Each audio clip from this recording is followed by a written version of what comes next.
Welcome to Health, Wealth, and Happiness, a fast-paced, informative hour-long program dealing with physical, emotional, and mental health issues, consumer information, and money management, as well as the arts, theater, travel, entertainment, social, and civic events. Brought to you by the University of South Carolina School of Medicine Specialty Clinics, the Institute for Partnerships to Eliminate Health Disparities, the Newberry Opera House, the South Carolina Philharmonic, supplements manufacturer A.J. Lanigan, Leon Jones Insurance, and the Mitchell House and Gardens.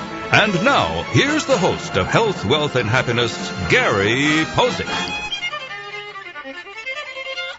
Good afternoon, everyone, and welcome to Health, Wealth, and Happiness. Here's a rundown of today's program. My first guest joins us via the phone. He's Rusty Brzee.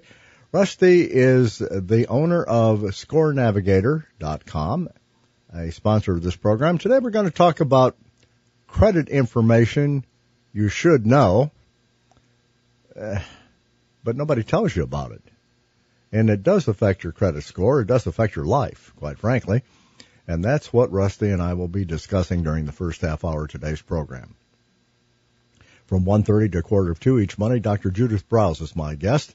She's author of Money Smarts for Turbulent Times and always has great advice on how to get the biggest bang for your buck. My final guest of the day will be Kevin Bush with the University of South Carolina Department of Theater and Dance, here to talk about Three Sisters by Chekhov. Chekhov has written a lot, but this is one of his classics. It will be held at Long Street Theater, November the 15th through the 23rd. So I hope you'll stay tuned for the entire program, and welcome back, Rusty Brzee. Good to have you here. Hey, Gary, thanks a lot. I'm glad to be here. No doubt about the fact that, you know, it's always amazing me in my discussion with Rusty today about what we were going to talk about. In our conversation, I pointed out, I said, you know, obviously the economy is getting better because not a week goes by that I don't get 3 or 4 pieces of mail inviting me to take out a credit card, usually with a financial institution. And because, let's face it, that's how banks make money. They make a lot of money with credit cards because of the interest rate they charge on credit cards, which has nothing to do with anything. It's just whatever the market will bear, quite frankly.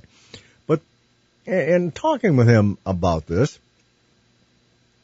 I said, you know, isn't it interesting how one of the things that most people don't realize is you say, well, you know, maybe if you have a MasterCard, well, maybe it might be a good idea if I have a Visa card.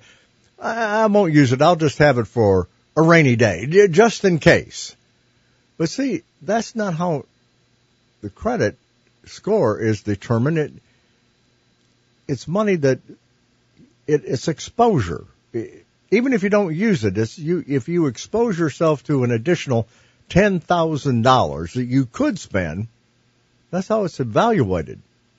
But you don't know about that. Rusty said, well, it goes a lot further than that. And he told me things, quite frankly, I had never heard of. And that's because he's in the business. And I said, Rusty, who tells you about these kinds of things? He said, nobody. And that's what we're going to talk about today, those things that nobody tells you. Now, Rusty, I got to start out by asking you, why don't they tell you? Well, a lot of times, Gary, they don't tell you because they don't know. And so where I've had the advantage of over the last 32 years in the credit industry and developing software that analyzes credit data, Gary, I'm able to ask those questions through programming. Why does this do this? What happens if you do this? If I have a combination of this, what will happen? And so I've developed programming that gives me the answers that we're all looking for. Let's follow through on that example. Here's what happens many times. Take out our credit card, and for the first 6 months, you'll pay no interest. Well, people hop all over that because they say, my God, I currently have a credit card that I'm paying 18 to 24% on. Heck, I'm going to take out that credit card, transfer everything over, and I don't have to pay any interest on it at all. What a great idea. And you get hurt. And, you know, first I want to take one step back, too, Gary, is, you know, because you are being solicited, I'm being solicited, and the listeners are out there being solicited. Remember why you're being solicited, because your information is being shared with thousands and thousands of companies. They don't just send you something just because, oh, today I'm going to send Gary something. You're on a list. And so that's being sold and shared, and I can tell you it originates at the three major credit bureaus. So your data there is being shared, then you're being solicited. So I just wanted to bring that up, okay? And here's the deal. If you've got a high credit score, of course you're going to be solicited a great deal. But wait a minute. If you got a low credit score, you're going to be solicited a great deal. Now, how can it be both ways? Well, if you got a high credit score, they know that you're good for the money. If you got a low credit score, they know maybe it's tough for you to get a credit card. Now that hey, we're here. We are your best friend. We're going to make sure that you get a credit card. What they don't tell you is you're going to pay through the nose for that sucker. You sure are, Gary. So I'm going to go back and I'm going to answer your question on what happened. So there you are. You're being solicited that here, no interest. Here's a credit card. Go ahead and apply. We know you're going to get it. You got it. And then it's a brand new account. So then you go to some of your older accounts that are carrying some higher balances, and you transfer them over to the new account. Now, what happens is... Wait a minute. It's a smart thing to do. By God, I'm paying 23% interest on that old account. Now you're telling me that's wrong to do? Wait a minute. How can that be? Because I'm not going to pay any interest on that. Well, you're not going to pay any interest in the short term, but statistics show that over that free period, you're still going to have a high balance on that credit card. Now, you're paying a transfer fee in most cases, and they calculate that based upon what they feel they're going to lose in the interest, so to speak, on carrying those type balances. So you run into a problem there. But what you've just done is the way that the algorithm works on the credit scoring is no different than what we do for the point deduction. It's just reverse numbers. So what you're doing is you're taking an older account that you may have a higher balance to high credit ratio, but the calculations are built on the age as well. So the severity of the point deductions on an older account with a high balance will not be as severe as that brand new account that you went over those ratios that we have programmed.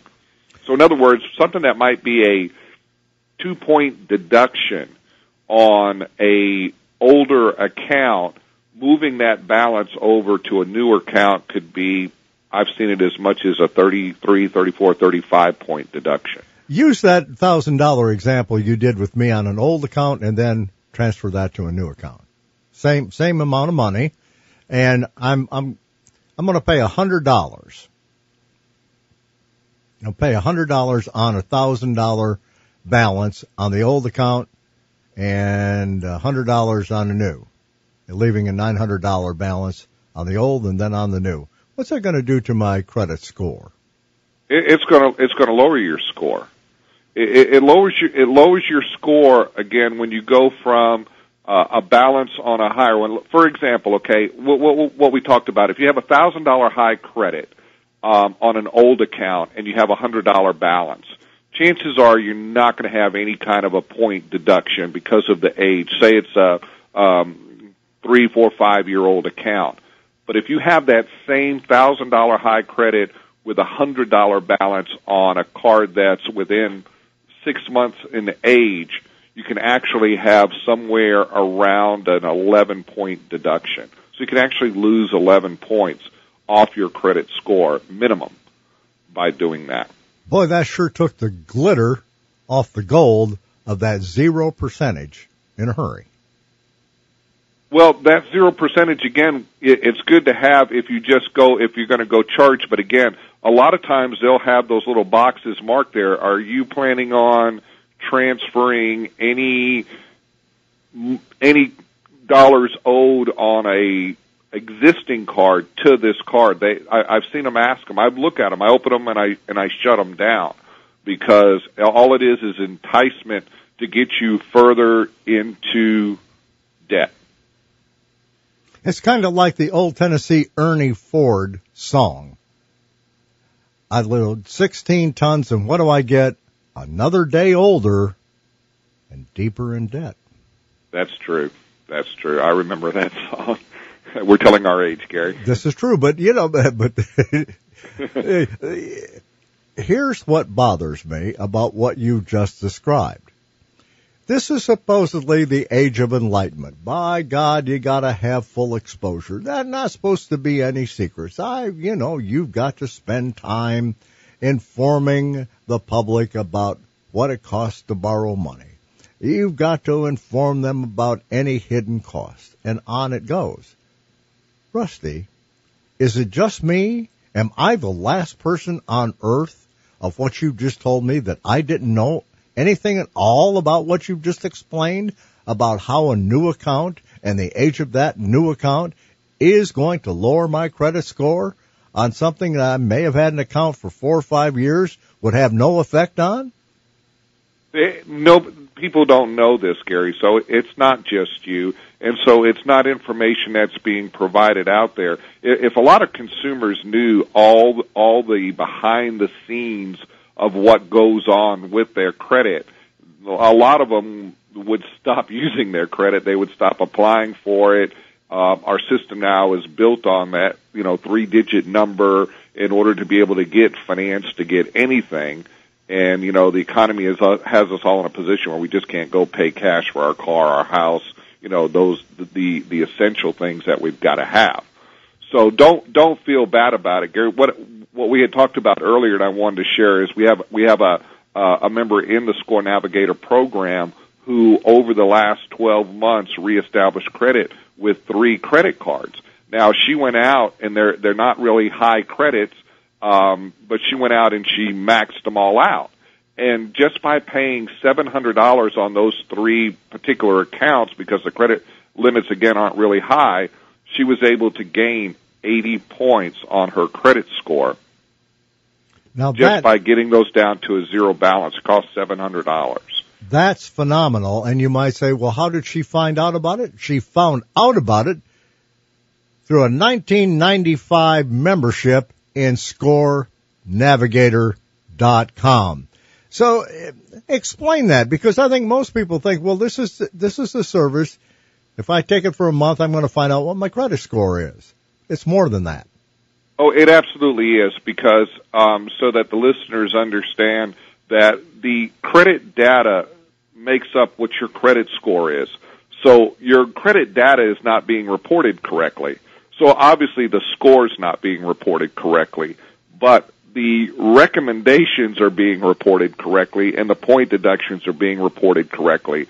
So once we have that credit data comes through and we analyze it, we're going to highlight in red where most errors will occur on a report, and you'll see those errors are on your report, and it's going to tell you how many points you lose from those errors and what has to be done in order to recover those points. Now, with the Target Score Simulator, Gary, they're able to just put a score in, and it will tell them, pay this balance, do this, do that, do this, do that. If the balances are incorrect or the high credit's incorrect, it'll show you how to do that.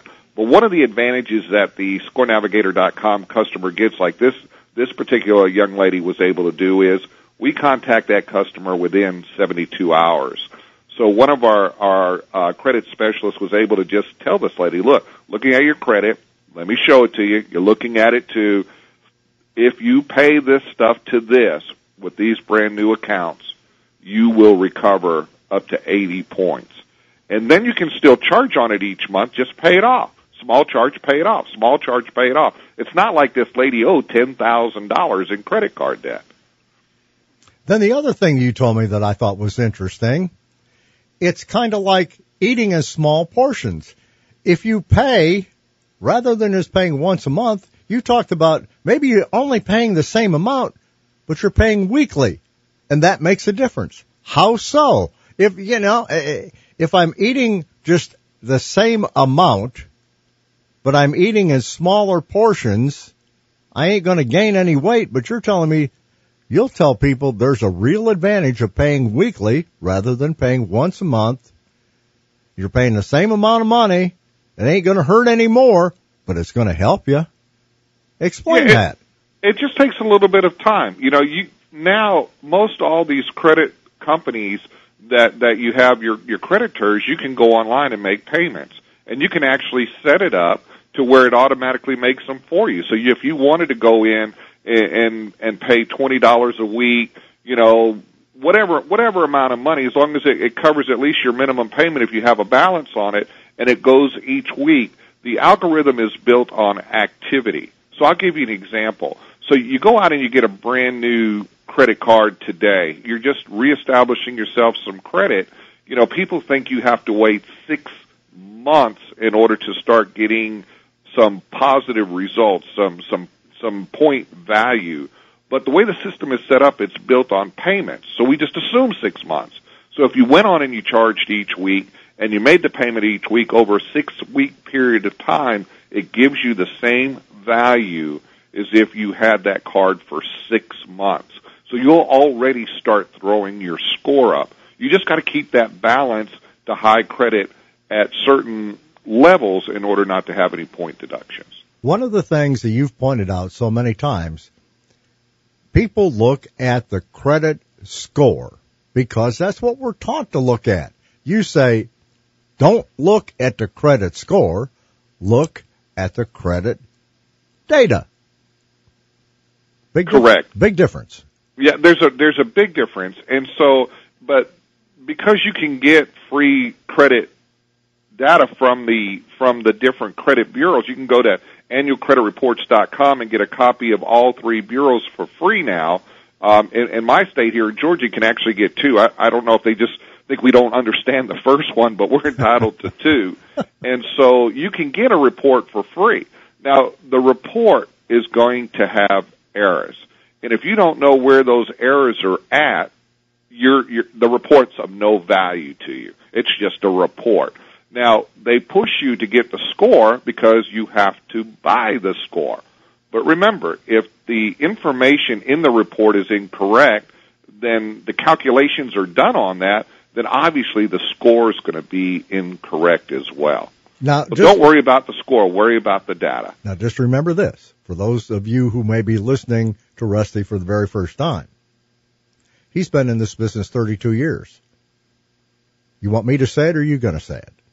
He ain't ever seen a report. Never, 0 times has he ever seen a report that's absolutely 100% correct.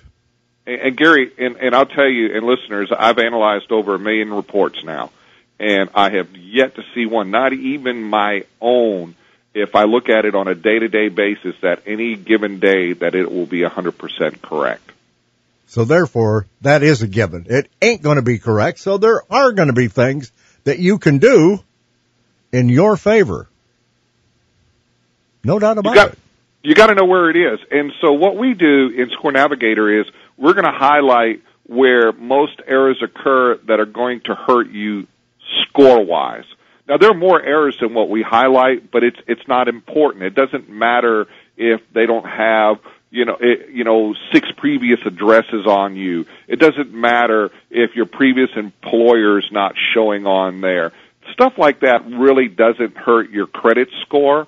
Your age, your date of birth, if that's wrong, that doesn't hurt your credit score. What we do is we highlight where the errors are at that are going to affect your score. And those are the things that you need to look at and be aware, and so you know how to take care of it. And there are things that you can do to help yourself. You don't have to rely upon somebody else. You don't have to write letters to the credit bureau. This needs to be corrected. They're never answered. There are things you can do.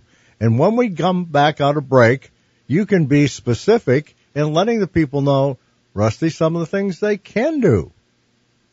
Heart disease, joint pain, allergies, Eye care. The list of health needs we're faced with goes on and on, but it's comforting to know there is one healthcare practice in the Midlands with the expertise to take complete care of you. University Specialty Clinics. Only at University Specialty Clinics will you find a team of 200 doctors who are expert physicians and world-class medical educators. Whether you need a simple physical exam or need complete complex medical treatment, you can trust the doctors at University Specialty Clinics to take special care of you for life. Call 255-3400 for an appointment. That number again, 255-3400. University Specialty Clinics is owned and operated by the University of South Carolina School of Medicine, where we practice what we teach. When credit scoring was introduced into the marketplace in the mid-90s, who really knew the impact it would have on our lives today? The 3-digit number determines the rate of financing we get on our home and auto loans, insurance rates, and even employment. But do you know how your credit score is calculated, and is it accurate? Do you know what to do to raise your credit score or change errors in your credit report? ScoreNavigator.com at just $19.95 a month not only gives you the most accurate credit score in the industry, it will tell you how to increase your credit score. Listen to information about you and your credit on the 4th Wednesday of the month from 1 to 1:30 right here on Health, Wealth, and Happiness. Our policy is taken care of South Carolina. Leon Jones Insurance. We're from South Carolina like you. Neighbors and friends through and through. Our policy is taking the time to give you the service you expect to find. Our policy is taking care of South Carolina. Leon Jones Insurance. With locations in Columbia and Batesburg-Leesville, call 790-5600. That's 790-5600 for a quote. We're back, and Rusty Bresci is my guest for the first half hour. He's the owner of ScoreNavigator, and we're talking about things that you can do that do affect your credit score and can correct some of the credit data that is being produced for you, and it has to do basically with a mathematical formula that you've used for years to help people affect their credit score. Absolutely, Gary. And we call that software point deduction technology. And so you guys can go on and you can Google point deduction technology, and it'll give you a little bit more information. Gary, first thing to tell the listeners, do not stay away from credit repair companies. Do not pay people to send letters to the credit bureau on your behalf. Don't send letters yourself to the credit bureau on your behalf, as they will feel you are with a credit repair company and things just aren't going to work for you.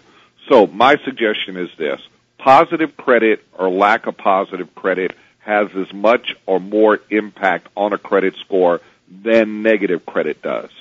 And we know that because of our point deduction technology. When you see your report, you have to look for your high credit, if it's being reported correctly, and your balances. You need to know where your balances need to be in order not to have major point deductions, if not any point deductions at all. And we'll provide you with that information and where you have to be, because we take a blueprint of your credit data. So your deductions may be different than my deductions or your neighbor's deductions. It depends on your particular credit profile. And you know, we've talked about this before. There are some people that need more than just ScoreNavigator because they've dug a pretty good sized hole. And you do have a companion company to help them. Tell us about that.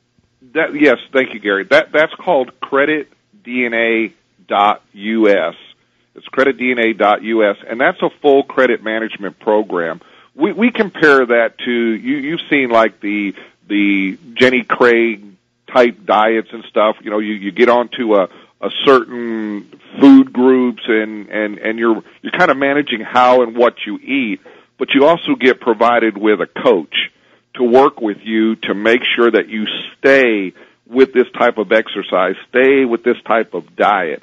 So Credit DNA actually works with all three credit bureaus for the consumer who has coaching that needs to be done. So we're able to supply information to the bureaus. They send it back to us. You can log in, see what goes on with your credit 24/7, but you got a coach right there with you. You got somebody helping you go through this educational period so that way you can not only maximize your credit, but you can also maintain it for the rest of your life, and you can teach it to your family members.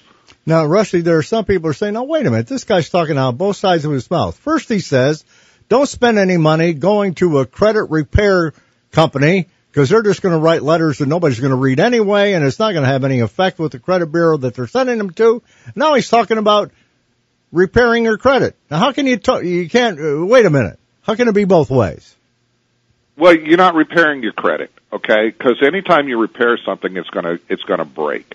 And so a credit repair company is exactly that. They send out letters that you can go online yourself and get, and they promise you they're going to remove items off your credit report that probably belong to you. And that's what your negative credit is. You know, if you had some old negative, chances are when you go through our point deduction stuff, you're going to find out there's no effect on your credit score at all.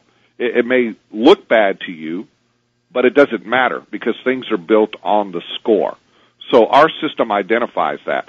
So what we do through our correspondence, which is not any kind of letter writing, is you have to develop relationships, Gary. And so we've developed a relationship with 3 credit bureaus that when we ask for them to update the positive, obviously we're asking them to update the negative, but we can do that by picking up the phone and having a conversation just like you and I.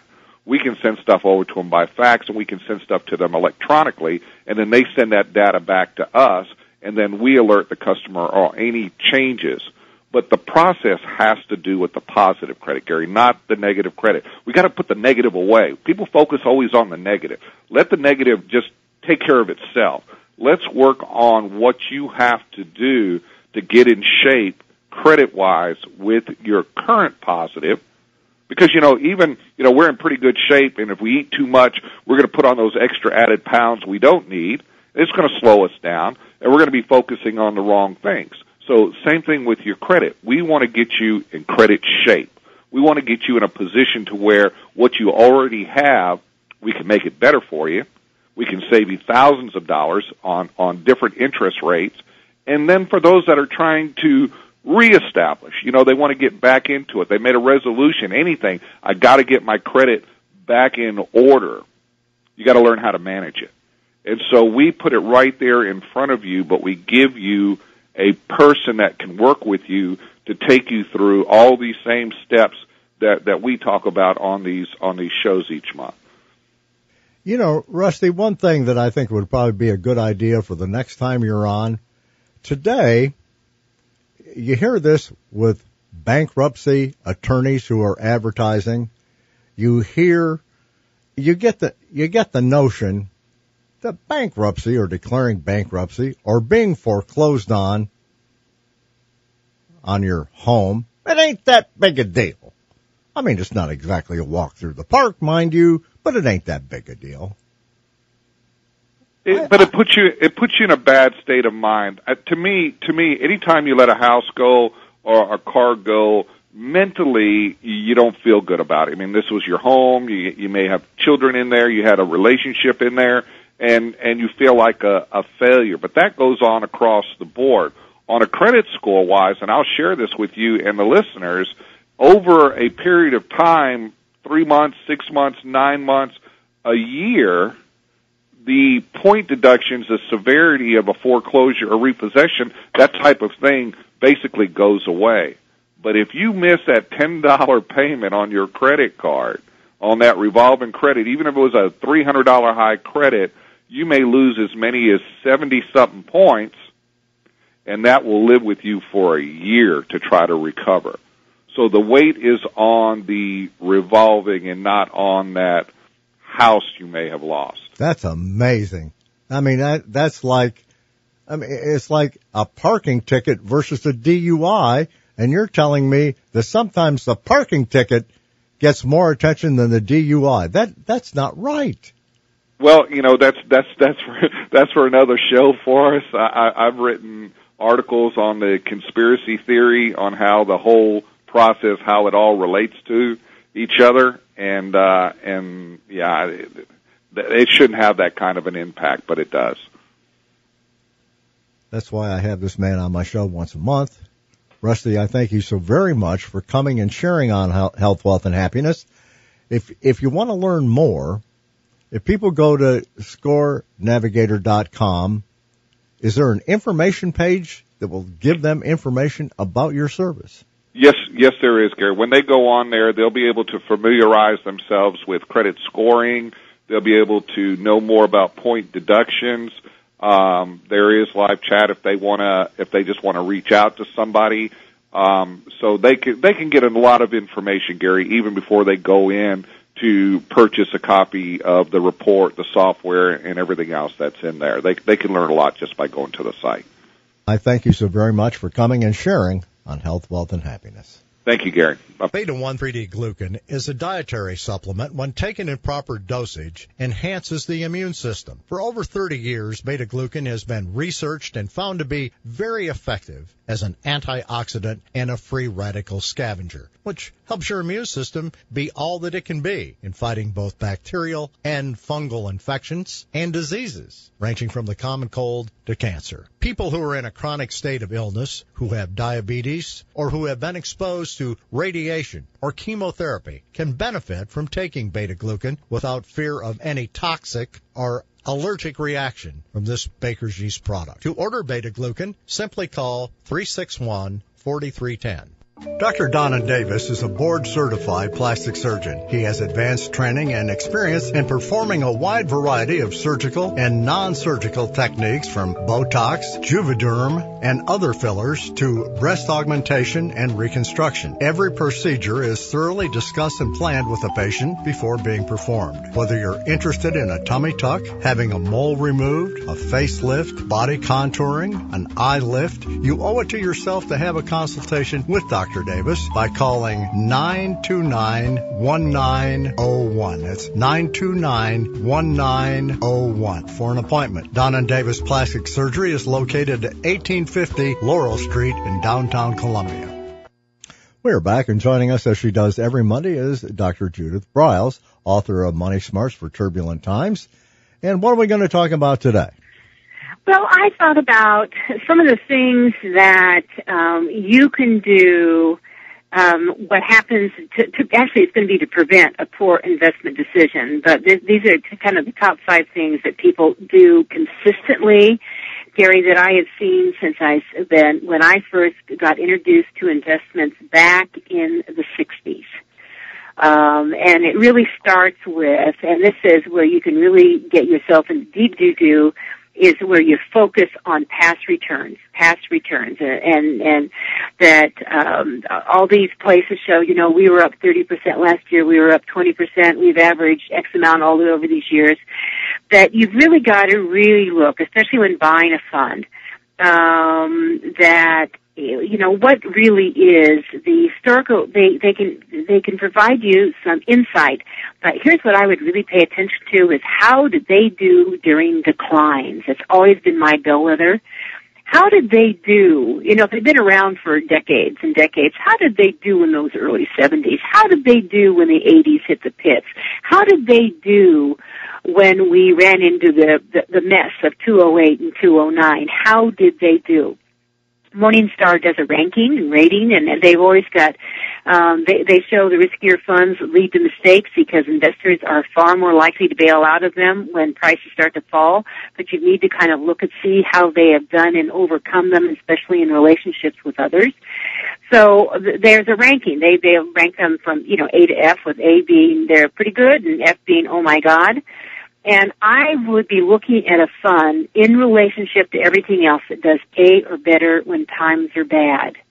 I mean, anyone, when the market's roaring, it's not hard to make money. You want to know how your money is retained, because you may have $10,000, but boy, if you hit the pits and you use 60 or 70%, all of a sudden it's $3,000. You have got to triple your returns before you can even get back ready to start again breathing. So it's the decline. That is, how do they do in the bad markets? So that is critical in doing that. And then there's another big one, Gary, that a lot of people think, oh, well, mutual funds. I'm going to get, I've got $100,000. I'm going to spread it amongst maybe 5 different mutual funds, and I'm diversified. Boy, hit the buzzer on that. By definition, the mutual fund is supposedly diversified. But what if they're all buying the same stuff? That's not diversification. So you've got to look under the hood. And you've got to really look at what that portfolio says. Another thing, you've got to be very tuned into who is the manager. If there has been, if there is a superstar who is managing a fund, and there is an announcement that they are going to be exiting the building, you better probably look closely that you might think about at least not adding more funds or looking at other options, because their decisions, their processes, their strategies are in play for at least the next year. But you don't know who's stepping in. What's their track record? You need to find out. Where did they come from? What kind of decisions do they have? How did they do as a manager in the down years as well as the up years? So it's very important to do that. And that a lot of people, it's always very careful. Don't buy on ratings alone. I'm going to go back to Morningstar, where they will you can do side-by-side comparisons. Morningstar.com is who I'm referring to. They'll do side-by-side comparisons. You can put up a few funds to see how they do. But remember, just because they were up 20% last year doesn't mean that they're going to be up 20% this year or next year. So you've got to my whole thing is you've got to do just a little bit deep diving. You've got to be careful that you're not caught up in a fad. You want to be investing in trends versus fads. And I'm always one to believe that you want to go where the money is. And the money is, who's got the most money right now are the boomers. As they come up. So what are they going to need? Well, we're replacing every body part we can find. So who makes those products? Can I buy stock in them? And you start checking them out and you do the research in that area. One of my very favorite clients, Gary, years and years and years ago, was my grandmothers. I had a group of grandmothers that got together once a month in a club. And here's what they did.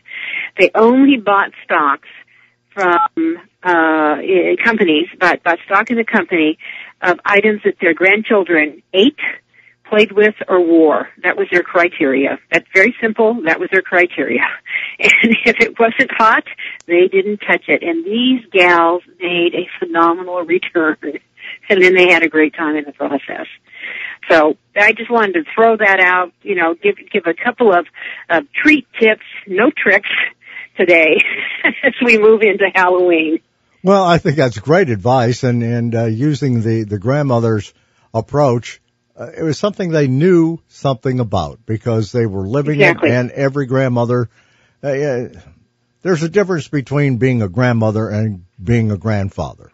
I love my grandchildren, but not like my wife does, I guarantee you. But the deal is, it's kind of like Warren Buffett. Warren Buffett, I don't think anybody would say, well, what the hell does he know? Well, he knows a lot. He's made billions. That's with the B, billions of dollars.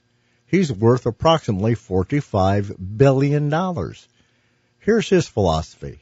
He doesn't invest in anything that he doesn't know anything about. Yes, that's why he never bought Microsoft. He doesn't understand it. He doesn't know about it, and he doesn't buy it. He buys things he understands. And I know you say, well, boy, he's taking a chance. Well, maybe he is. Well, he's eliminating all of the tech stocks. Yes, he is. Because he says, I don't understand it. I don't know about it, but I ain't going to invest in it. So he doesn't. And people laughed at him in the mid-90s, said, boy, that guy from the middle of the country in someplace in Nebraska, what the hell does he know? Well, I'll tell you what, he's got the last laugh, you see.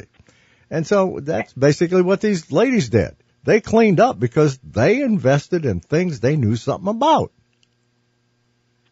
Exactly. It's exactly right.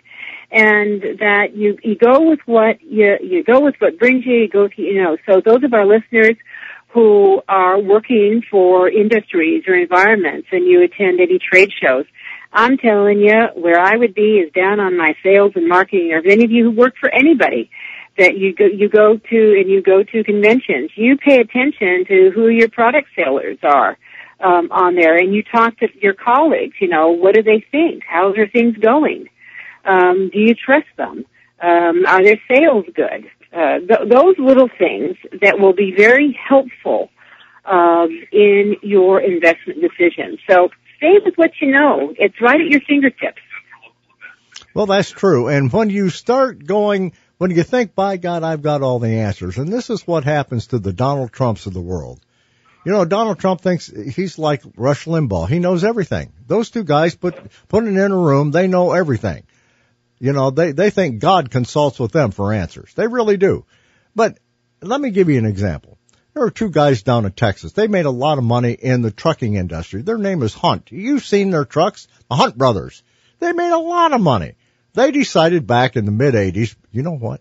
Here's what we're going to do. We're going to take our wealth. We're going to control silver. We're going to buy up all this silver, and guess what? Once we got it all, then we can set whatever price we want on silver, and we'll make out like a bandit. And they bought, and they bought, and they bought. And boy, they had a lot of silver. And they bought, and boy, they had even more. And they bought, and boy, they had nearly all of it. And they bought, and the market dropped, and they lost their shirt, their pants, their underwear. They were bare naked. You know why?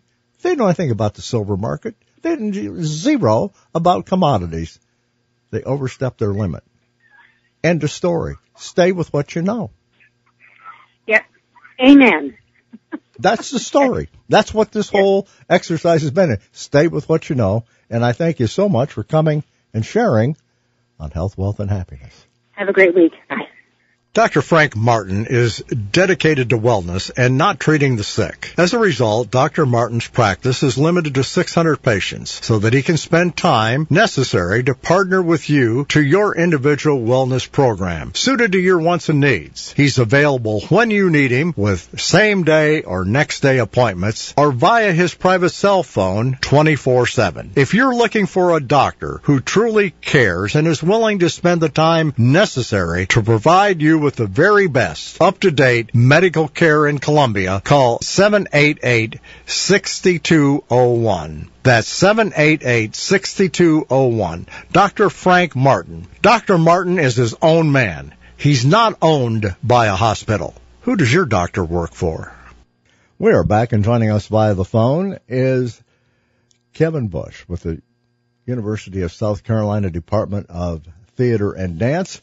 And we're going to talk about a guy that, well, he ain't Shakespeare, but he's close. And every year, I know the university theater does at least one Shakespeare play, but this year they're doing a Chekhov play. It's called The Three Sisters. And like I say, Chekhov is not Shakespeare, but Kevin, he ain't bad, huh? No, Chekhov. It's so funny that you say that. I was just talking to the director, Stephen Pearson, who's one of our professors here, about the significance of Three Sisters, and he actually couched his answer in relation to Shakespeare. And we are actually doing a Shakespeare at the end of the year, so yay, we're doing Hamlet in April. But there's two different styles of theater going on here. Shakespeare and classic works of heightened language like that are very direct.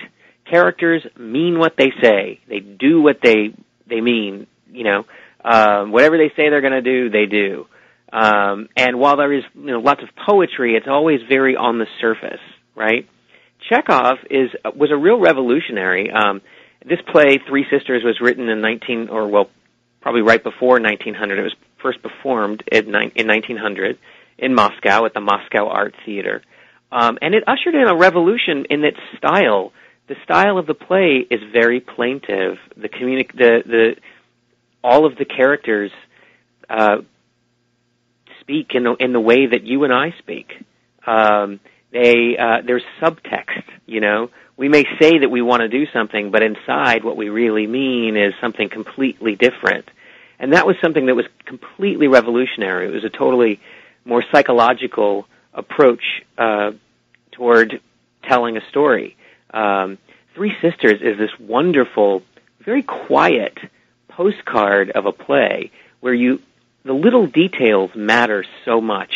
It's sort of a slice of life of these three sisters who were raised in Moscow in a very, what was then, of course, very contemporary and urban and thrilling kind of, cultural environment. And their father, who is a military commander, moves them to a very provincial town, but then he dies. And he's passed away before, the play even starts. And so the whole play deals with how they really want to get back to Moscow, and life gets in the way. And it sounds like a sort of a tragedy, but and in some ways it, in lots of over time it's been presented as a tragedy, but it's actually this really beautiful and charming look at how they have to deal with their, with their dreams and the circumstances of real life. Actually, the director also compared it to a Charlie Chaplin movie, or movies like Charlie Chaplin's, where just as they're just about to get into sentimentality, something really wacky happens, and Charlie Chaplin gets, hit in the face with a pie, or something crazy happens. And Three Sisters is actually a lot like that. So there's just a lot of charm to this really kind of unflinching look at real life, and that's something that Chekhov brought to the mix. And that's something else that using that same analogy, Charlie Chaplin was the average man, the common man. Right. Yeah, he represented the common man, and so one thing about that is different between Chekhov and his writing and Shakespeare. Shakespeare was very flamboyant. He talked about kings and queens and talked about spirits and talked about used wild imagination. Chekhov was very down to earth, and so if you went to see one of his plays, it was like, he's talking about my life. I got an aunt just like her. Exactly. He talked about things that people could. My God, we can relate to this. It's all in the family. And Sure. so what a concept. And that's why he was wildly popular. Yeah, very, very much so. And that's why the play is just like Shakespeare plays. Shakespeare, as flamboyant as he was and poetic, he really got to the heart of human desire. Chekhov's the same way. He just does it in a much more realistic way. But it's no less enjoyable. I mean, you walk out of the theater feeling like you've been, you connect with these characters, and people did it 100+ years ago, and they'd still do it today. Exactly. And the translation matters as well. This is we're doing the translation of the play that we're using is done by an American, and it's been written and said that this translation, because it's American language, not it's usually done. Usually translations are done by the British, or have been done by British. Because it's American, it actually gets to a more colloquial sense that actually matches the Russian more. It's not quite as stiff, or flowery. So that's really exciting to see. Yeah, it's amazing because so many times I think this is true. Maybe more of musicals. Carousel, music-wise, has some really good music, but the story falls apart. You go to see it and you say, 50s, boy, it was great in the 50s. It hasn't aged well, and so it's not performed anymore because it just doesn't quite make it. I mean, guys haven't changed. Rodgers and Hammerstein, you can't argue with the music. But something that was written over 100 years ago and is still being performed must be something right about it, huh? Well, yeah, because Chekhov really got his finger on what it feels like to, it's a basic human desire, what it feels like to want, what it feels like to look for that meaningful moment in what you think is going to be a meaningful thing in your life. How we dream of something else beyond where we are. The grass is always greener, etc., right? And he gets his finger on that, and that hasn't changed. It hasn't changed in ever. Well, that's true. We always want to grab the apple off the tree, but he points our view toward taking a look at those small things that happen in our lives that really do matter, that we don't think matter. The things we take for granted. It's an absolutely timeless bit of humanity. And Chekhov is trying to do what philosophers have been trying to do for millennia. That is, answer the question, why are we here? What's our purpose? It's the same question that was in Waiting for Godot. What are we waiting for? We want this thing that's going to come, that's going to make our lives mean something, but what is it, and when's it happening, and when's it going to happen to me? And that's really what these sisters are going through while they're having to deal with all of the life that's happening around them. Their brother marries a woman from the village that they live in, and she comes in and starts taking over the house, and they're not in a position where they can just up and leave. They're not independent career women, so they start to feel the pressure of how is our life changing, and who's going to come in and rescue us from our lives. And so it's just something that everybody can appreciate. Talk about what the staging of this at Longstreet compared to what it would be like to stage this at Drayton. Well, so at Drayton is our proscenium-style theater, like a normal auditorium, and Longstreet is in the round. And what's really great about Longstreet is that because of the way that the seats are arranged, they're sort of stadium-style, and because it's in the round, every seat has an intimate view of what's going on stage. Even if you're in the back row, you're not that far away from what's happening. So, especially for a play like this, which is about the details, which is about the being close in the quiet, Longstreet is a wonderful place to do that. Also, Longstreet, because it's in the round, it forces the designers and the director to think more outside of the box in terms of the way that the set is designed. So there are realistic elements in this play, but we're calling it selective realism. There's furniture pieces that are, of course, realistic and time period specific, but there are representations of the house that the sisters live in that are more impressionistic, that are done with fabric and painting and especially the lighting. We're actually bringing in a guest lighting designer from Seattle, who the director has worked with several times, who has a real keen sense of lighting texture and getting emotion out of the lighting and whatnot. So it's a good mix of reality and artistry through lighting and sound and painting, and in terms of the scenic design. Just sort of all these different elements come together, where you selectively get a sense of the reality that they're living in. But and it's Longstreet Theater, so it's a wonderful chance to be inside a wonderfully historic building. Theater in the round is something that we have in the state, so that's exciting. It's just an experience. If you've never had it, it's worth seeing. We have the stage is hydraulic, so it actually goes down a full story and comes up a little bit. So that's always a neat thing to see. You just really get not a hands-on feel, but sort of a sense of you're seeing the stage alive in a way that you don't see always in in a typical auditorium. The other thing I like about it is, with what you've described, it gives you the opportunity to really focus on the actors. And after all, that's what any play should focus on, are the actors. And because space is different and depth perception is not the same, you can focus on different actors at different times, and I think that's always fun to me. Yeah. I mean, it really is. When you see a show in Longstreet, it really is like you're on the stage, in a sense.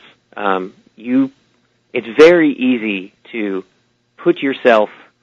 imagine yourself on stage, if that makes any sense. Sure. It's not like, in an auditorium style, a proscenium style, it's sort of like you're looking at a movie. It's very two-dimensional. It can be very two-dimensional.